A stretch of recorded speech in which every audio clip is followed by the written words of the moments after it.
ભાવનગરના Ghogha road police સ્ટેશનનો staff પેટ્રોલિંગમાં હતો એ દરમિયાન મળેલી બાતમીના આધારે આનંદનગર વિસ્તારમાં રેડ પાડીને જુગાર રમી રહેલા ગૌતમભાઈ ખીમજીભાઈ ચૌહાણ, સુરજભાઈ મુકેશભાઈ પડાયા, અરવિંદભાઈ ડાયાભાઈ રાઠોડ, નલિનભાઈ કરશનભાઈ ચૌહાણ અને રાકેશભાઈ પ્રવીણભાઈ સાંચિયા સહિતના 5 શખ્સોને ગંજીપત્તાના પાના અને રોકડા ₹14,900ના મુદ્દામાલ સાથે ઝડપી લઈને ઘોઘા રોડ પોલીસ સ્ટેશનમાં ગુનો નોંધાવી આગળની કાર્યવાહી હાથ ધરી હતી।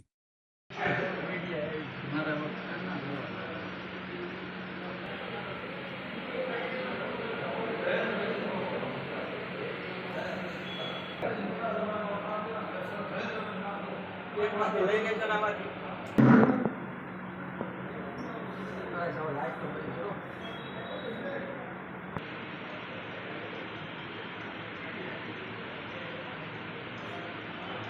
લોકો લગન નથી થવાની